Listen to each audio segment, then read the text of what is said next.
Daily is daily Vikings entertainment. We just want the Vikings to win a Super Bowl before we die. I will ride with this group. Seriously, man.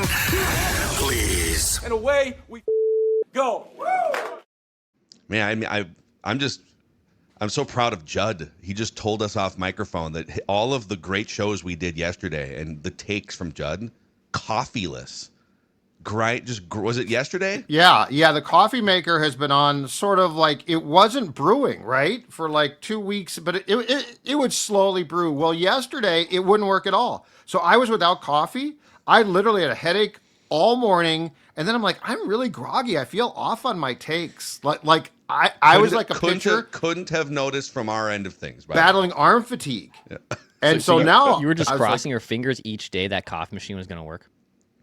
Well, it was slow, but it was working good enough till the weekend. I should have gone on Saturday or Sunday and gotten one. I thought this was like a week's long. I was like, that's impressive for you. Oh, no. I know you would have gotten a new one. And thank God there's now a Mr. Coffee on my kitchen counter producing the caffeine that I so badly need to rifle off takes while my dog barks in the background and my life has gone to complete shambles. Kirill Kaprizov's not signed. The Vikings have injuries. I mean, what? The Twins have tanked. They don't know what they're doing. Poor Judd. Judd we're just trying to get Judd from Wednesday to Sunday, man. From Wednesday to Sunday here. It's a Write That Down edition of Purple Daily. Write this down. Where we show you just how wrong we are putting statistics next to our predictions. The only sports talk show in the country that's got the stones enough to do so. And it is presented by North American Banking Company, Minnesota-based since 1998, just like Randy Moss. Huh? Crazy. 6 locations in the Twin Cities: Maple Grove, Roseville, Shoreview, Hastings, Woodbury, 50th in France. And you can count on a couple things with North American Banking Company: personal relationships, actual humans you can talk to and, have a friendship with that handle your money, and cutting-edge online tools. So go to nabankco.com/Mackey to learn more.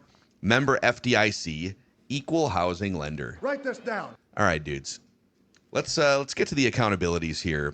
And if you're new, and I think there may be some people that are just kind of jumping into Purple Daily for the first time the last couple weeks, every Wednesday on Purple Daily and on Mackey and Judd, the OG Score North podcast, we make predictions. On this show, it's Vikings or football-related predictions from everybody each week. They must be quantifiable. We keep track of completion percentage and touchdowns. The season runs from Super Bowl to Super Bowl. So we have a few months left in the 2025 season. And listeners, if you want to be like Devin and participate as a guest predictor, you can send Declan a message through the Score North app, and we'll get you scheduled. Who's ready to be held accountable? I suppose. Tell me the session's not going to be... It's bad for you. Never mind. Put some more coffee on the Never mind. Table. You know what? At least I feel alert today to kick myself for these terrible predictions. We're just going to get high-octane Judd all day. It's going to be great. You said there's some good wishful thinking in here, but you said Jordan Mason will record a carry in one of his first 2 series against the Falcons, which I thought was a layup, a check down. Kevin O'Connell. That feels more like an O'Connell red. Like I feel like he should take the loss for that one more than the sports dad. We should almost, if we're going to build a separate category, it should be something like that, or like the spirit of it was 100% correct, but somebody else screwed you. Yeah. You said J.J. McCarthy will post a passer rating over 100 on Sunday Night Football. Oh, wow.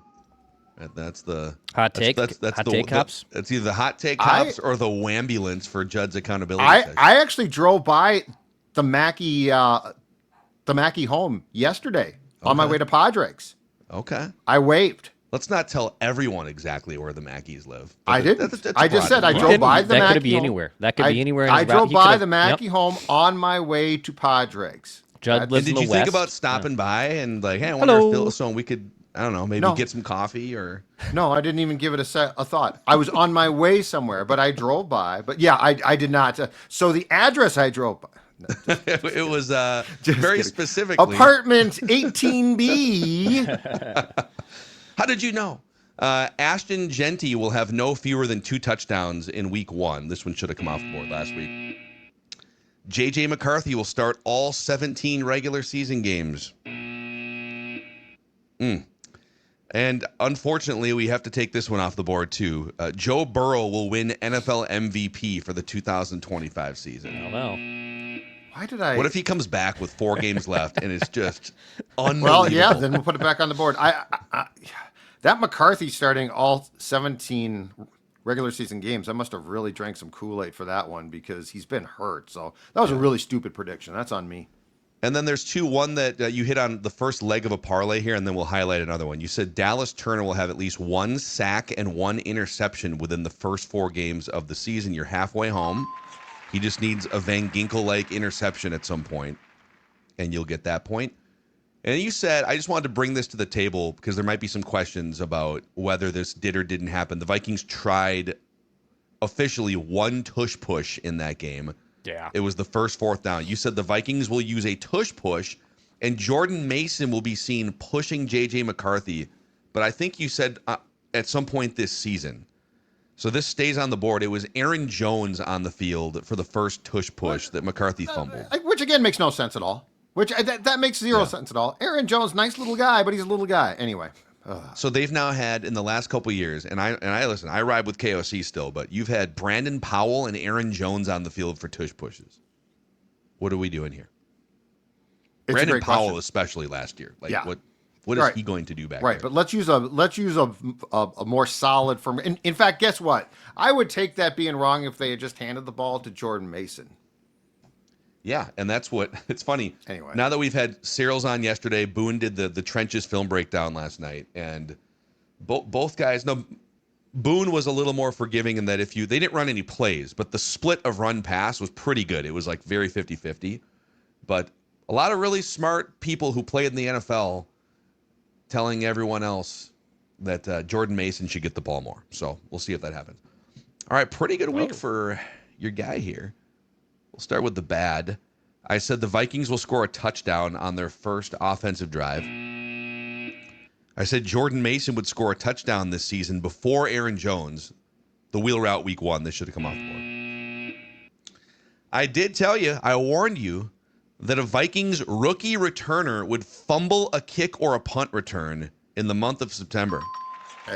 I feel especially, and this is a great prediction by you, but I feel like Judd's Camp Notes gave you this and didn't use it himself. Yeah. What a huge mistake. Like, the film is not being kind to me at all right now. Yeah, it was a huge mistake by you and Miles Price, but I'm still in on Miles Price. I think it was him that fumbled that, right? He kind of muffed it. Yeah, he muffed it. Yeah. Yeah. Yeah, it was a little tud there. I said Dallas Turner would tally a sack before Andrew Van Ginkel and Jonathan Grenard. So Turner and Grenard both had sacks in the game. Turner's came before Grenard's. Nice one, too. He came around the edge, looped around. Now that, because that was a touchdown with the Miles Price muff, but I actually think that prediction is more of a touchdown than the Miles Price one. Because, like, yeah, sometimes that's a good I feel prediction. like as the bookkeeper, I feel like I get accused of like giving myself touchdowns that I wouldn't give other people. Oh, absolutely, yeah. And I maybe overcompensated here because I did think in my head, okay, so like it's like is it a 25% chance or less? Well, if Van Ginkel, Grenard, and Turner all had an equal chance at the first sack, it'd be 33, 33, 33. But Turner doesn't get as many snaps as Van Ginkel and Grenard, so it would require something a little, I think, we don't know what the exact percentage was, but it was probably below a 25% chance of happening, logically. So if you guys are okay giving me a touchdown here, I mean, I won't turn it down. I think that's more of a touchdown than the first one. I agree.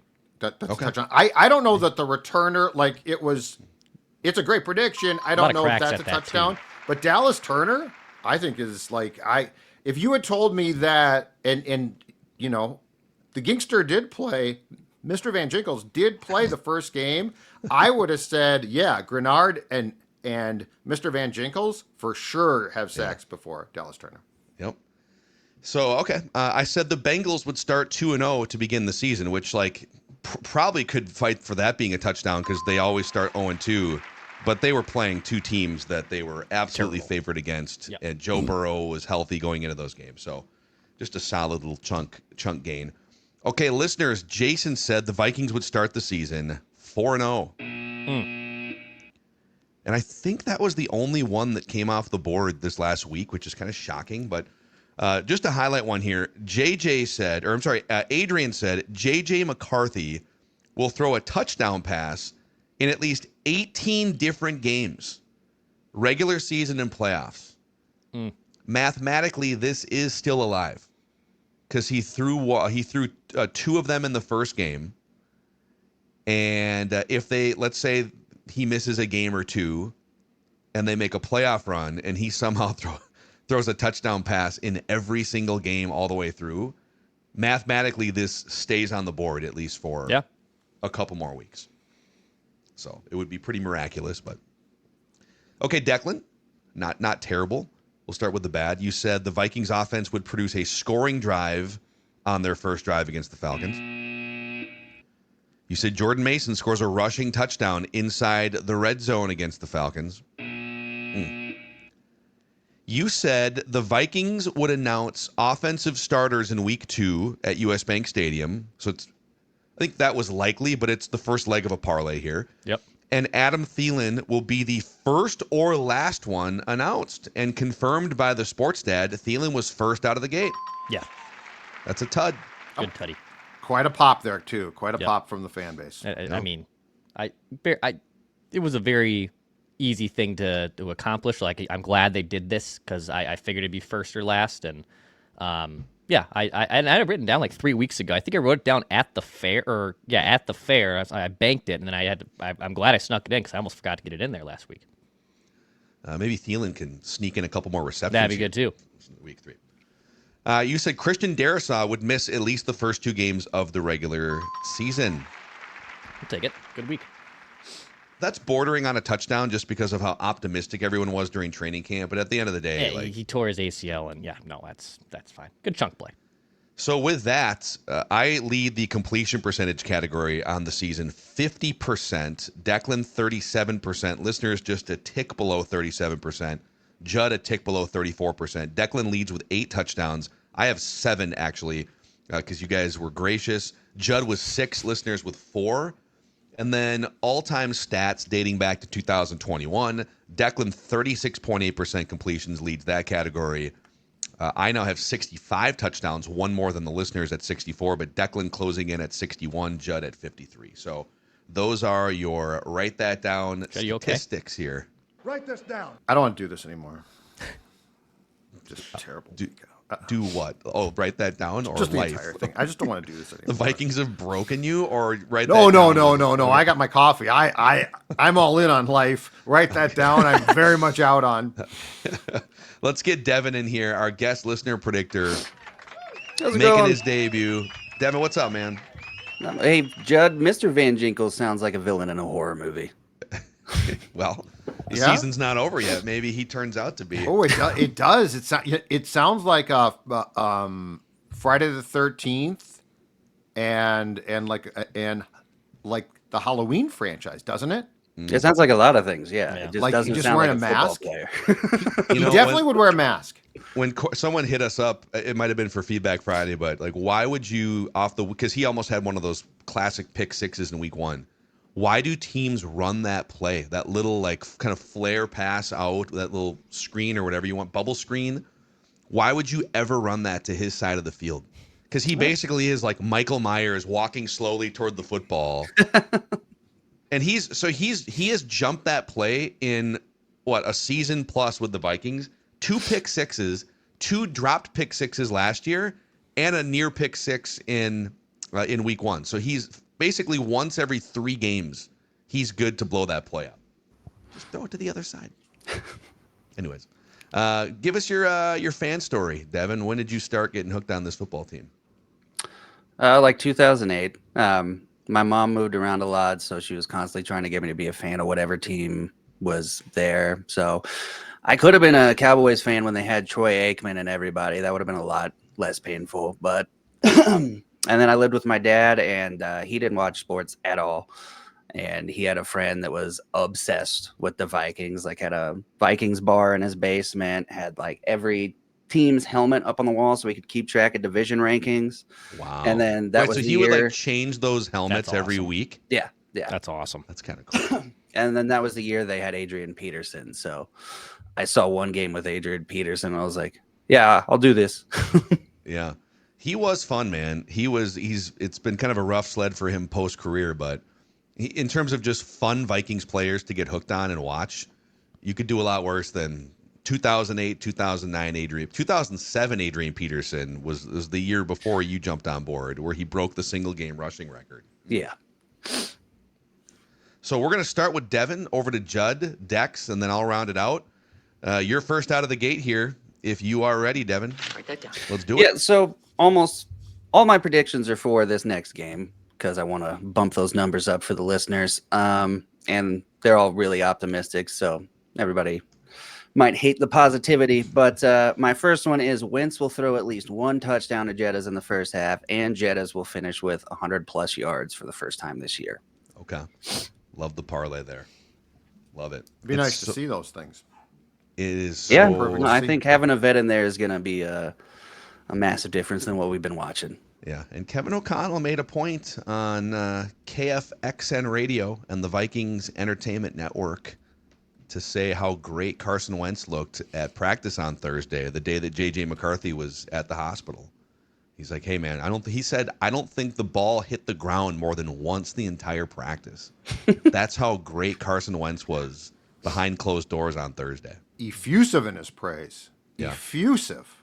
Kind of like, it's interesting that he did that, because there's no reason media and fans aren't allowed at that practice. So you could easily just kind of downplay it and say, listen, he's learning things. But when you say he was incredible for the entire practice, the ball hit the ground once in like 2 hours. Now you're getting us all excited for the next Case Keenum, the next Randall Cunningham situation. Next Nick Foles? The next Nick Foles. Do you think he's trying to because it's 2 games, but the McCarthy thing has been a dud thus far. Do you think KO's trying to like reclaim a little bit the QB whisperer of I lifted Kirk up, because he did. Yeah. He for sure lifted Darnold up. I wonder if KO's like, this has been a really rough start, but I still have the Midas touch here. I still got it. You guys weren't at that Everybody practice, but remember you how should have awesome seen. Yeah. He's getting insecure after 2 games. Okay, over to Judd for your first prediction.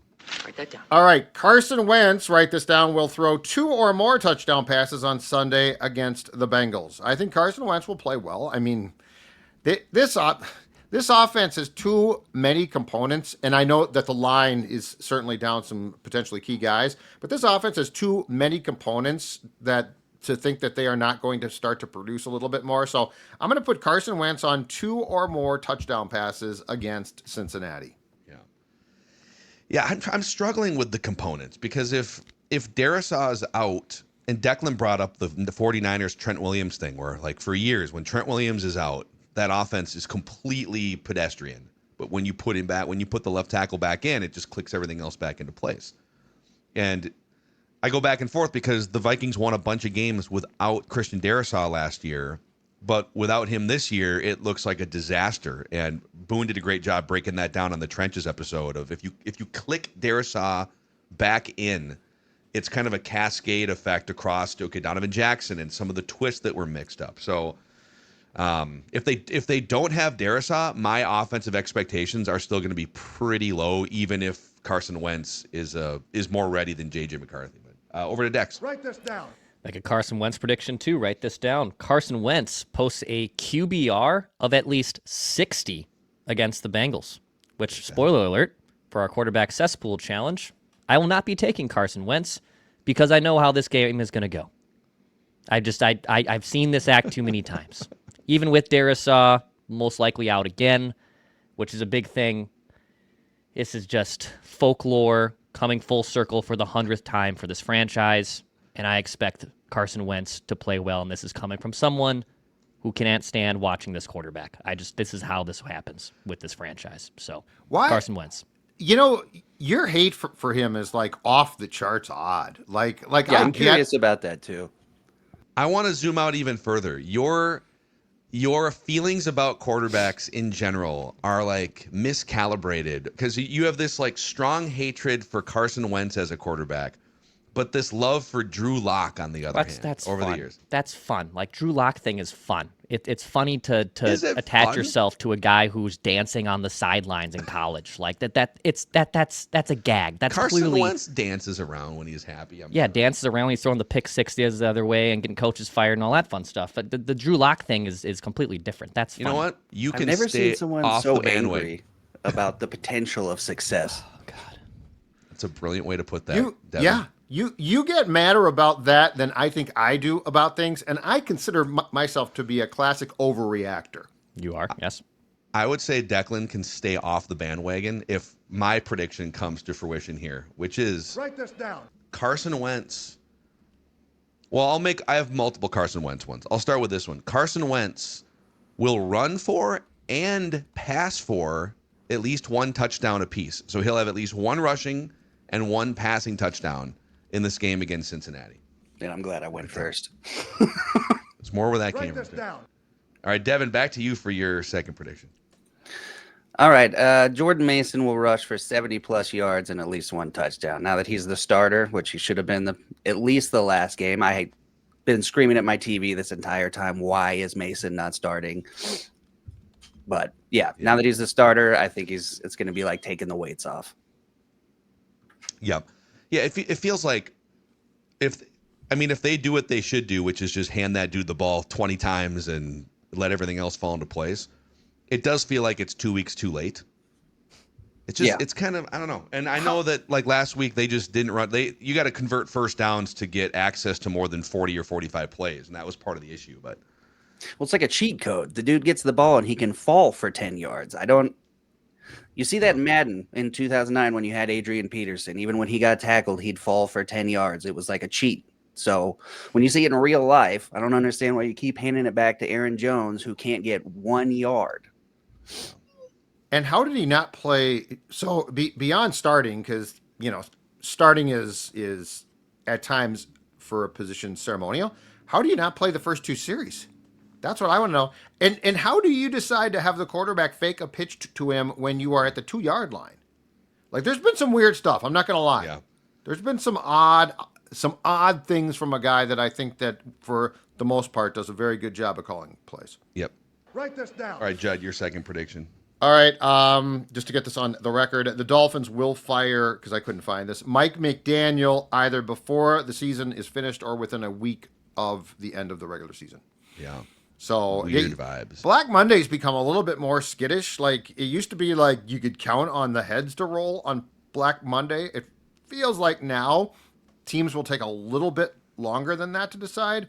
But I also would not be surprised, given his state of mind and to Declan's point, how he acted at the podium, if he doesn't even survive the regular season. Yeah.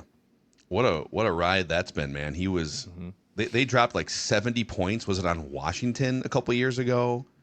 And they were running the ball all over the place. Hottest offense in the league. And then they ran into some late season cold weather games. Was it at Baltimore, that playoff game a couple years ago? And then Tua with the concussions. Yeah, and I think I believe among the QBRs, McCarthy incredibly low, but isn't Tua the worst? He was the worst in week 1. Okay. I think he played halfway decent, at least in the first half. He did statistically, but he was at the podium. They showed it on SportsCenter yesterday, and I want to say the graphic they showed was that he was might have had the worst QBR. Yeah. Well, it's very likely because his QBR in week 1 was like 2.5, right? 2.7 or something. Yeah.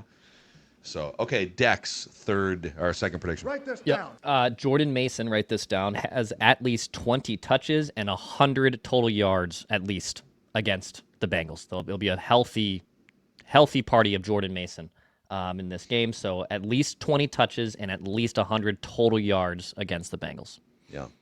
Let's make that a prerequisite for this weekend. Write this down. The Falcons clearly came in and said, whatever else happens, but we are going. Now they got Bijan Robinson, who's a level up from Jordan Mason, but we're going to commit to this. And of course, it worked right away with a 25-yard run out of the gate, so it just kind of sets the tone. But part of the problem, I think, is with Kevin O'Connell. If the run game doesn't click immediately, then he tends to kind of go away from it, and then maybe he'll try it again early. When I say try it again, I don't mean like call run plays once in a while. I mean like commit to it. Where remember that drive the Eagles had a couple years ago on the Vikings where they ran the ball 13 straight times on one drive? DeAndre Swift, right? It was like and it was two guys. The same and play Swift. like 11 of the 13. Yes, I do. I don't know if I expect that level of commitment to the run, but the Vikings just try it out, see what happens when you just decide we're literally this will be a 12-play drive and there's gonna be 9 run plays and we're gonna get going. All right, write this down. Write this down. Carson Wentz will throw at least one touchdown pass for the Vikings after November 1st or November 1st or later. Take that however you want. Yep. He could either still be the starter because he's so hot these next 2 or 3 weeks, or maybe McCarthy comes back in and things don't go well or there's an injury. But I don't think these next couple games are going to be the last we see of Carson Wentz this season. So he will throw at least a touchdown pass November 1st or later. End date, by the way, being like the end of the season. I'm not going to leave that open forever until Carson Wentz retires. What are you talking about, Mackey? McCarthy's coming back. He's the future. Well, he probably is. Mackey. He probably is. That's all I got. You can't. This is a non-discussion. You guys, typical Purple Daily. I don't think fans are like out on McCarthy. But certainly, the enthusiasm has been dampened the last couple weeks. I am still buying long-term JJ McCarthy stock. It's a good time to buy low here if you're watching these first 2 weeks. But I think Vikings fans are also very open to the idea of whoever wants to jump in, whether it's Carson Wentz or Max Brosmer. There's some fun possible storylines here. There's some guys you could get. I mean, Carson Wentz is a North Dakota, Minnesota guy too. So there's some storylines there. Yeah, except Can someone step in and just like complete a pass in this offense right now? As you said, though, on statements, Mackey and Judd yesterday, you are Bros Mercurius. I'm Bros Mercurius. Yeah. You've entered that stage. You've entered that stage of your life where you're Bros Mercurius. A lot of people are. That's all the comments online are like, just let us see Brosmer. I'm like, it's not over yet. We don't need to just. It's reaching Sloter. It maybe has surpassed Sloter levels of obsession with the undrafted backup quarterback. Yes. But I think most people, like, if you were to take the coaches poll in house at the time of Sloter and right now, what does he look like behind the scenes? Leadership, maturity, all those things. It's Brosmer, way ahead of us. So it's not quite apples to apples. Write this down. All right, back to Devin for your third and final prediction. Okay. Mine is a little bit passive aggressive because I don't like Jake Browning after the last time we played the Bengals. So Jake Browning will be responsible for at least one turnover, and we will not regret cutting him. Man, him trash talking after that game was hilarious a couple of years ago. All right, take a deep breath, buddy. He's in a great spot, though. He's one of the more reliable backup quarterbacks. So, Devin, awesome stuff, man. Since you've got this life-altering platform here on Purple Daily, is there anyone you'd like to shout out or thank in your life right now? I want to thank my wife for putting up with my horrible moods after I put all my hopes and dreams into a 22-year-old just out of college, and my YouTube show Flick Fights for all this nice podcast equipment I got to use today. Love it. Well, tell us more about your YouTube channel. Oh, yeah. It's called Flick Fights. So we take 2 movies each week, put them through 10 quote-unquote rounds, and figure out which one's the best, like Pineapple Express versus Superbad or stuff like that. Okay. Phenomenal. Subbing. This is great. What's it called? Flick Fights. Flick Fights YouTube. Okay. With Devin Vestal and Nick Nye. I love this. Okay. Yeah, go check that out, Purple Daily listeners. Let's support the community here. Well, this makes me want to bring Action Movie Rewind back on Mackey and Judd. Hey, if you guys want to pick a matchup, let me know. Does Point it have Break to be... versus Roadhouse. We have Point Break versus the original Fast and Furious on there. Oh, okay. Pretty much the same movie. Undercover cop. Well, wait. It One is. of them didn't have Keanu, okay? Yeah, you had Paul Pretty much. Walker, which Paul is Walker's like millennial pretty- Keanu. Oh, show some respect to Keanu. That's so true. Awesome, man. All right, Flick Fights. I love it. Good stuff, Devin. That's sweet. Hopefully we can get you on again sometime. Good luck with your predictions. Thanks, guys. Yeah. That's a great concept. They'll have the I'm an tuna. FBI agent. Paul Walker couldn't do that, okay? Paul Walker could never. Okay, people have been wondering, when is the next Purple Daily gathering? Well, it's at Padrigs for the Dublin game in a couple weeks. So early start, 8 o'clock doors open, Judd, but tell them about it'll be Vikings and Steelers, Purple Daily, watch party, and event line, and it'll be at Padrigs in Minneapolis. Yep, exactly right. September 28th is the date of the Vikings and Steelers, and doors at Padrigs, which is in northeast Minneapolis, of course, will open at 8. The game starts at 8:30. There will be breakfast food from Egg on a Roll. There will be Spy House coffee, and of course, the fantastic Irish beer that our friends at Padrigs brew. What better place to watch a game in Dublin than at Padrigs? Also, Declan will be very happy to know Bloody Mary's available. I can't wait. And a special Spy House Porter for coffee, beer fans as well. Lots of great TVs, a patio that's fantastic. This is going to be a fun event. But again, get there early because the space at Padrigs, it's plentiful enough, but you're going to want to grab a great seat. And so space will be limited, but Padrigs is the place to be. We'll be watching some football from Dublin, Vikings, and the Steelers, and enjoying some great breakfast and drinks as well. Yeah, looking forward to that. Going to be an awesome time.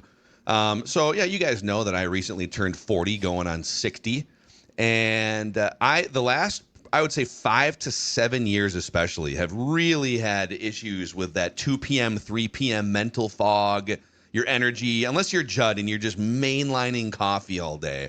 And I still get tired. The decreased energy, mental fog, big issues for me. I can tell you in those categories, I have felt the last 2 months since working with Game Day Men's Health, the best I have. I no longer feel the need for like that caffeine boost that I've needed and I'm more of a tea drinker than a coffee drinker. So I've had a great experience and feel incredible the last couple months. Thanks to Game Day Men's Health. No judgment, just solutions. It's a place where men can go to reclaim energy, vitality. From the moment you walk in, it's very much not a clinic vibe. It's more of a modern sports lounge vibe. And appointments and lab results are very quick. They utilize FDA-approved therapies and clinically backed protocols, testosterone replacement therapy, weight loss solutions, peptides, and more. Locations in Edina, Minnetonka, and Roseville. And you can check out more information at GameDayMen'sHealth.com/Purple Daily, GameDayMen'sHealth.com/Purple Daily. And then one more shout out before we get to our final predictions, a little batch of latest Vikings news and a quarterback cesspool challenge. Minnesota Rusco has been Minnesota's hometown remodeler since 1955, 70 years of experience with windows, doors, siding, bathrooms, kitchens, decks, roofing, and more. And right now, they're offering totally free labor on all bathrooms, all kitchens, in fact, all the things I just mentioned. No payments, no interest until 2027. Pretty good deal if you've been on the fence about that kitchen remodel, that bathroom. Man, we should take the chunk of this room and add another bathroom, whatever it is, but we'll do it next year. I mean, you might as well hit them up right now, MinnesotaRusco.com, to find out more and to make your remodel a reality. All right, boys. Write this down. Judd, what is your third and final prediction? All right, so on September 28th, as we're at Padrigs watching the Steelers and Vikings play, write this down. Jordan Addison will catch a touchdown in that game, which will be his first game back. So he's the third and final game of his suspension, obviously, is Sunday against the Bengals. He'll come back against the Steelers and probably Carson Wentz at quarterback, but Jordan Addison will catch a touchdown pass. Yeah, it's a complicated discussion because why does the offense look terrible? Well, when you take key pieces out and you got a young quarterback that's been reliant on those key pieces in training camp. So I'm trying to give a little grace to this offense, but also point out the things that are fixable as we've had these discussions the last couple days. I feel like the first 2 games, though, at least 7 of the 8 quarters, has also been, to your point, it's been a perfect storm of key pieces being out, but it's also, O'Connell mentioned this as you referenced his appearance on VEN yesterday. O'Connell mentioned this in context of the McCarthy injury, but he said his feet, he couldn't set his feet, and I felt like in going back and watching that game too, he hyperventilates a little bit at times because he's young, and so I think the difference between training camp practices where, quite frankly, the arm strength looked fine, and like the issues in game are a little bit of him hurrying himself so much. Because like we've seen some throws, we saw some throws on Sunday that we also saw in training camp, and they were fine in training camp. And I think he was partially because guys are out, but partially because he's 22. He's rushing himself. So like if you put in a veteran quarterback who can just run the show for a few weeks and just settle things down, I think some of those plays work. I'm not saying all, and if Darisaw is out and if Ryan Kelly's out, it's a big deal. But nonetheless, you've still got Justin Jefferson. TJ Hawkinson shouldn't be this bad. Jordan Mason, if used properly, I think is a component. So I do think the proverbial adult in the room, if Wentz can handle that role, might just help to, if nothing else, settle things down. Write this down. All right, Dex, your final prediction. All right, write this down. J.J. McCarthy will start for the Vikings against the Eagles in Week 7. So they'll come out of the bye, and J.J. McCarthy will be the starting quarterback. This is This is a Carson Wentz shot. It's another Carson Wentz shot. It's incredible. Playing both sides of the fence here. I know you are. This will work out. So McCarthy will likely be healed from his ankle injury. Likely. Not. Or maybe not. I don't know if I guess we can say likely. I don't think he's going to be fully healed from a high ankle until February. That's the other thing about this. Yeah. But he will start. He'll be the starting quarterback for the Vikings against the Eagles in Week 7 out of the bye. Write it down. How about that for, all right, kid. Boy, those first 2 weeks were a little rough, right?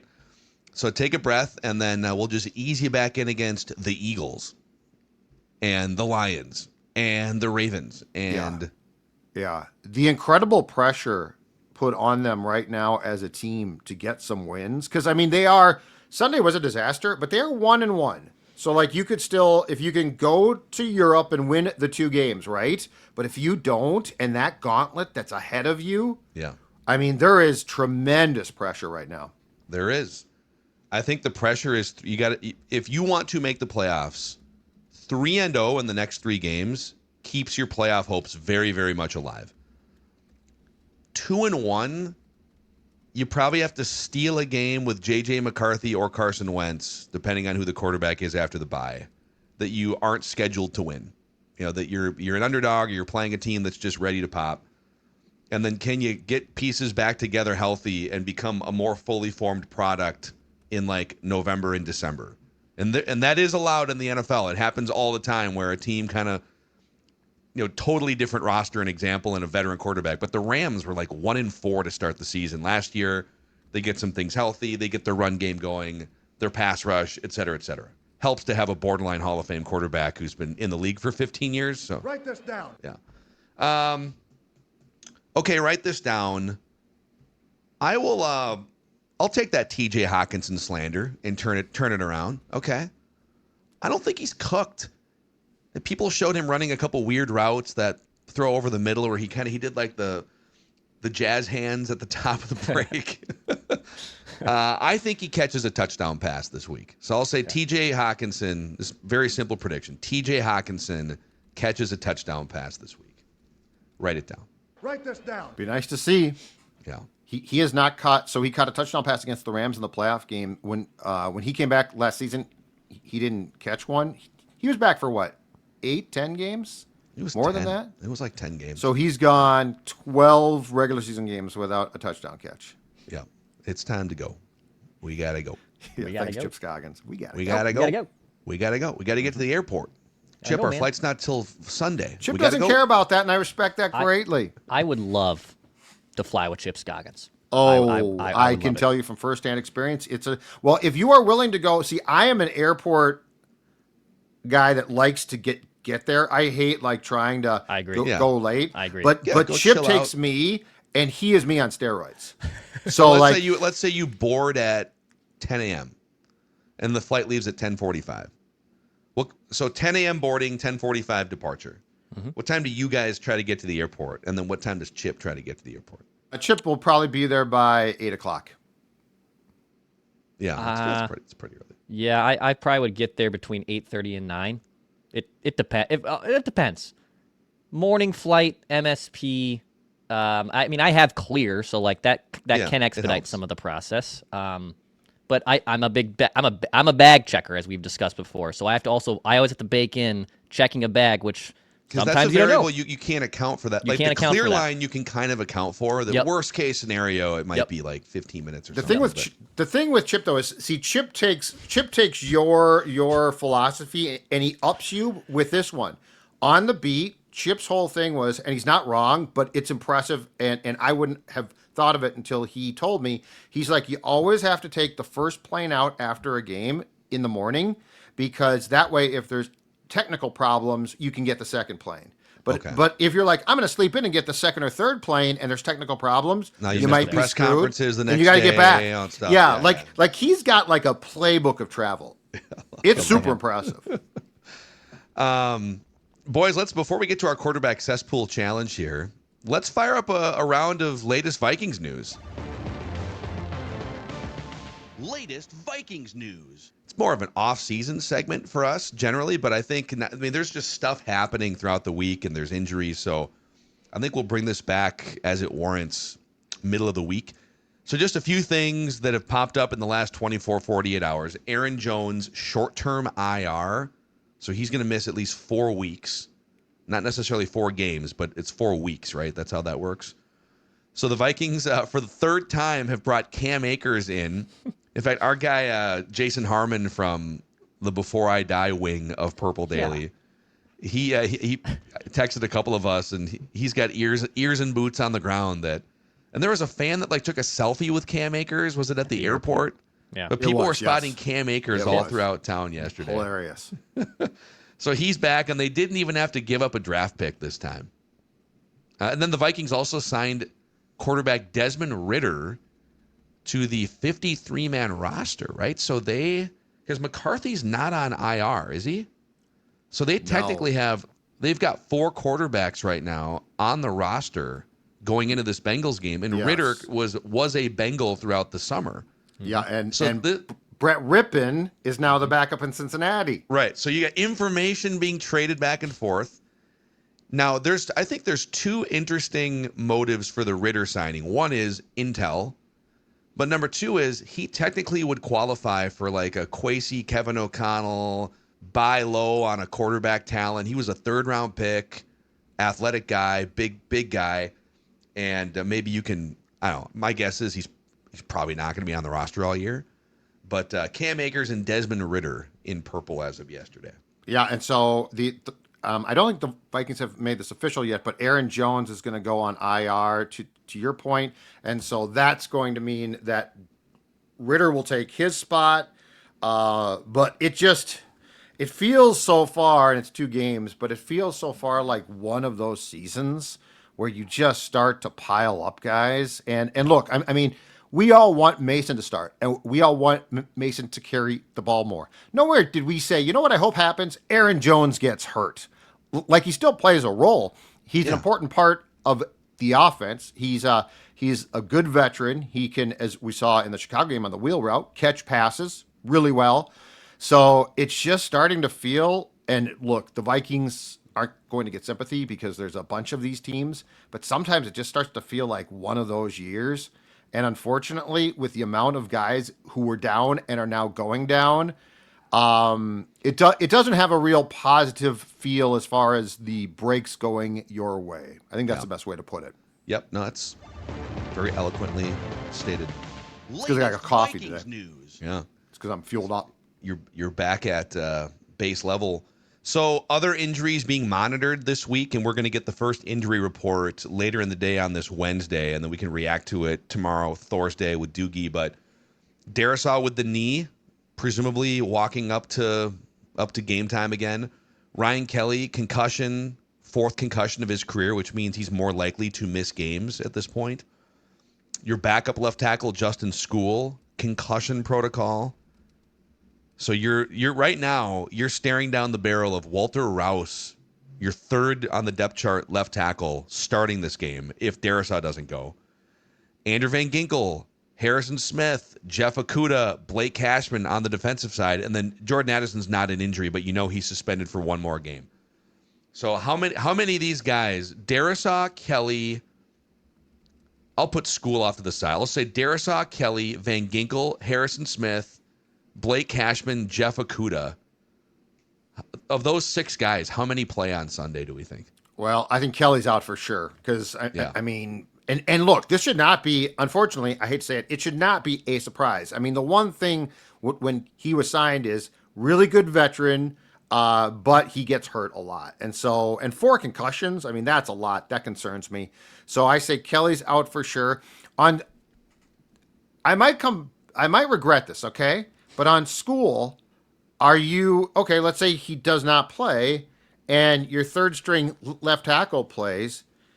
What's the step down if Rouse replaces School? Because I mean, School has been a monumental bust thus far. You could Now, argue hopefully just Darisaw plays. changing it up to see Yeah. if you can get an uptick there. Hopefully Darisaw can play, but I think we have now learned as we go into week 3 that we probably shouldn't have faith there. Okudah, if he's cleared, but if you look at the snaps again, they are using a lot of the big nickel with 3 safeties, and Okudah I think played something like it was like 16 snaps in week 1, so it wasn't a ton of snaps. So if Dwight McLaughlin has to play there, I actually think he played decently on Sunday night. But I guess if you could give me one guy magically back, and I don't think it would be Kelly, it's not even close. Christian Darisaw. Agreed. I mean, the blind side of your quarterback, it's Christian Darisaw. It clicks so many things into place, and the uptick for Donovan Jackson, who is super talented, but okay, you're a rookie playing your first couple games, and now you got a guy, Justin School, that you did practice next to a little bit throughout, because Darisaw was mixing in. But when there's a lack of chemistry and a lack of experience, again, if you haven't already, carve some time out the next couple days for the audience, for everyone. Alex Boone did a 50-minute breakdown on Trenches, the Trenches edition of Purple Daily, of the offensive line problems and potential solutions.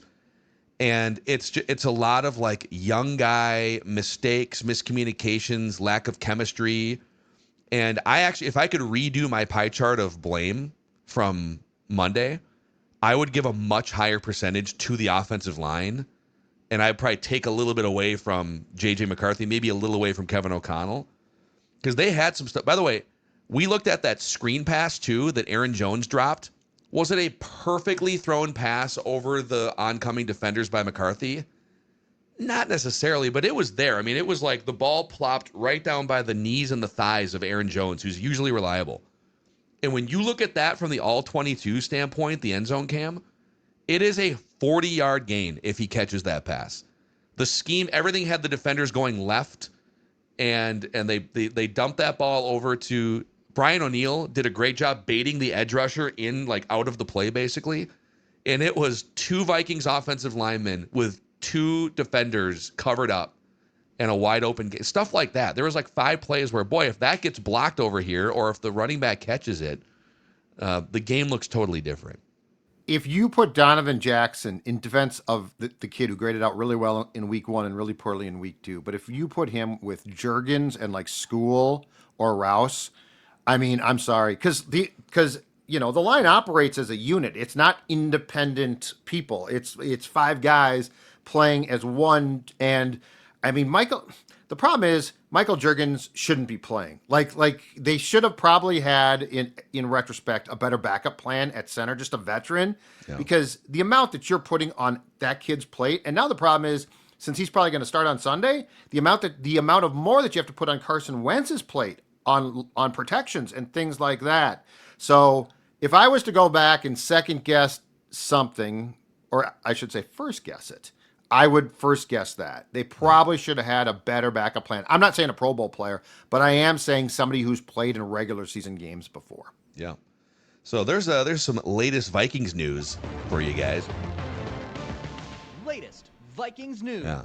And we'll get to the quarterback cesspool challenge here momentarily. MSP Plumbing, Heating, and Air Conditioning is here for our Purple Daily faithful, Judd. They are indeed, and you know what? We've gotten a little bit of a second bite at the summer apple, and so people are probably like, "Oh, I got the air conditioning on now. Winter is a long way off. The cold is a long way off. Why do I have to worry about my HVAC or furnace portion?" And guess what, folks? Winter is right around the corner. A week ago, it was chilly outside. You know what's coming back? The Minnesota chill. And that means that you need to be prepared and with your furnace to be in working condition. I don't mean it doesn't have to be broken right now, but ask yourself this question. Is it operating efficiently? Are you going to get what you want the day it gets cold outside and you fire up the furnace? Are you going to get what you want, or are you going to be disappointed? Make sure that you get that tune-up done by my friends at MSP, their website, callmsp.com, callmsp.com. Running Aces, we had a really good time there for the opening night of the National Football League, a Purple Daily Unplugged event a couple weeks back. And they just underwent a multi-million-dollar renovation that you have to check out. It's just north on 35, north edge of the Twin Cities, massive parking lot, hotel, not your typical casino scene at Running Aces. It is bright, smoke-free, energy-filled, a ton of upcoming fun events. They've got music trivia on Fridays. They've got BuzzFeed trivia on Thursdays. Bingo returning it's next Tuesday. Bingo is returning. And it's a place where I used to play a ton of poker back in the day, and am itching to maybe get back in the game here at some point after a hiatus. But runaces.com if you want to find out more. Runaces.com. We should get Judd in one of those poker tournaments. I want to see Phil Rounders Mackey back. That's what I want to see. Man, it's been a minute. I don't even know what beats what anymore. You know, two pair, three of a kind, Judd, straights, flushes. I have no idea. I've never played. I have no idea. Judd, I'm with you. We can watch. We can watch in amazement and also confusion. It'll be great. I'll just drink beers. Yep, me too. I'll just drink beers. Or you guys could go to the Renaissance Festival while I play poker. Yeah, sure. You could do that. Joust? So you can throw axes. You can watch. I don't know if you can participate, but you can watch live armored combat jousting, and you can get into some tasty turkey legs, Nordic meatballs. 2 weekends left for the Minnesota Renaissance Festival, which is open weekends, 9 a.m. until 7 p.m. Great place for the family. Over 50 games, rides, and attractions. And there's also a petting zoo for the Judds of the world and the kids. Arts, crafts, rides, games. Find a full schedule of this weekend's events at renaissancefest.com. That's renaissancefest.com. All right, dudes, it's time for the Quarterback Cesspool Challenge, where we look to identify and celebrate bad quarterback play in the National Football League. So here's how it works. Very simply, each member of the show selects a quarterback for this week's games that we think is going to be garbage. Once we select a quarterback, you can't select that quarterback ever again the rest of the year. So there's some strategy involved in when do you deploy a bad quarterback against which team's defense. We also have to pick different quarterbacks, each of us, each week. So we can't all three pick Spencer Rattler, he goes to one person, then you have to pick somebody else. The scoring is very simple. It's whoever has the lowest QBR on a 0 to 100 scale via ESPN.com.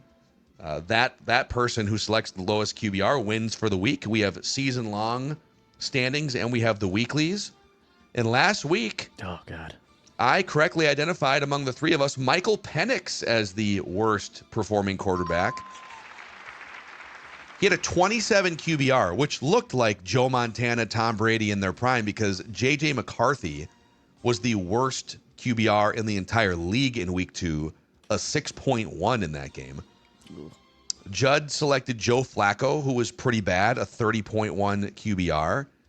And Declan, we definitely see the vision with your Russell Wilson pick there, but Russell Wilson had one of the great games of his career until he went YOLO one too many times in overtime, but a 75.1 QBR for Russell the Muscle.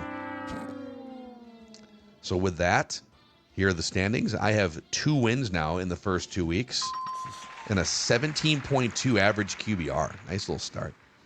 Judd with a 47 average QBR or aggregate QBR. 50 is exactly average. And Declan, been a tough start, 62.5, but there's still plenty of season left here for you to identify bad quarterbacks. And then I'll throw this up on the screen. These are the selections we've made so far. so the audience on YouTube can see it, and so you guys can kind of see it here too. So we're going to go in reverse order of last week's standings, which means Declan gets the first overall pick in week 3, Judd gets the second pick, and then I will round out with the third pick. All right, I'm going to take Jake Browning. Yeah. I'm going to take Jake Browning. I've taken Rattler. I've taken Wilson. Wilson absolutely burned me. I thought that would never happen, a 75. But I'll take Browning against this Flores defense even. I know Blake Cashman is still injured. We'll see on Harrison Smith, but I think they'll still make life hell for him. So I'll take Jake Browning this week in the quarterback cesspool challenge. Yeah. Yeah, he did a good job last time against the Vikings, but that was downhill. In general, it was downhill, right? Yeah. No, it was 23. It was the 23 season, wasn't it? Was it Flores' first year? I don't remember now. Yeah, that's a good question. Because it was that stretch of like the Raiders game, and wasn't that the game that Nick Mullins like went blue screen of death and was falling to the ground? Yeah, it was 23. Yep. Yep. It was 23. Yep. Wasn't the fully formed Flores defense. Right. Right. All right, Judd. All right. To me, I'm going to get my answer very, very quickly because I'm going with the Thursday night matchup. Oh. Give me Tua at Buffalo. Oh, he was definitely. Give me Tua at Buffalo. Now, I am shooting a shot here. Like, I need this. Like, I don't want it. I need it. I am a QB cesspool addict. Yeah. And so, like you do have to be, just to be clear on the strategies, you do have to be very, very sure of yourself because I can't get, as you explained, Tua again. So I'm going out on a limb here, but I feel like Tua primetime at Buffalo sets up pretty well for my purposes. Yep, that's a good. I think deploying him. Plus, he's always a candidate to miss 2 months with an injury or unfortunately a concussion. So he's one of those guys that if you see an opening here, you might want to offload him and take a shot there. So yeah, so those were two. Because I was picking last. I have 3 guys on my big board: Jake Browning, Tua. And then, really, because if you don't get the guy as a starter, then you get their backup. So I don't even know. Spencer Rattler, is he hurt? I have no idea. But I'll take Spencer Rattler or whoever the hell else comes in behind him at Seattle this weekend, which is already a tough environment to play in. And then you add on top of that, the Seahawks through 2 games have the highest pressure rate of any defense in the league. They're generating pressures at a 40% clip, 17% quarterback knockdown rate, and they barely blitz. They've blitzed 8 times, yet generate that level of pressure. So I'll take Spencer Rattler on the road against a swarming Seattle Seahawks defense. So those are the quarterbacks. And you're up 2 rip, huh? So Dex and I need to get on the board We need to get one back. soon. Write that down's not going well for me. This isn't going well for me. I'm struggling. You know what, though? I'm pretty sure this happened last year. I won week 1 with Daniel Jones, got off to a hot start, and then Judd caught fire in like weeks 3 through 5. You won last year. You rode Kirk Cousins in week 3 to a win. Tyler Huntley in week 5 last year. And then you had a run middle of the season where you rode Cooper Rush, Mac Jones, Tommy DeVito, Brock Purdy, and Will Levis. All of them had a 30 or worse QBR. Oh, and then it was Desmond Ridder and Dorian Thompson-Robinson. You had a 2-month stretch late in the season. The quarterback cesspool challenge is not won in September, all right? Nope. Oh, no. Did you guys see that on the sheet of Vikings workouts on Tuesday? Dorian Thompson-Robinson was here. Really? He was the other QB. The best part about it is they didn't even bother to, because they didn't need to, work out Cam Akers. They just called him up and said, come on back, Cam. So it's not like, we don't even need to see ya. Cam, you're still renting somewhere in the Twin Cities, right? Yeah, okay. Sounds good. It's unbelievable. He is going to be someday a magnificent random Viking. Yeah. He's definitely eligible. Yep. All right, so those are the write that down predictions, your quarterback cesspool challenge, the latest Vikings news. We've got the Trenches episode, the film breakdown with Alex Boone on the Purple Daily feeds. Tomorrow, it's a Thor's Day. Curious to hear what Thor's commentary is after these first couple weeks. And we will also have Vikings Vent Line just around the corner, too. Remember, it's the place to be after every single Vikings game, every single Sunday or Monday, whenever they happen to play. There's a Thursday game in there. So, yeah, thanks for hanging out with us here. Daily Vikings takes, Purple Daily.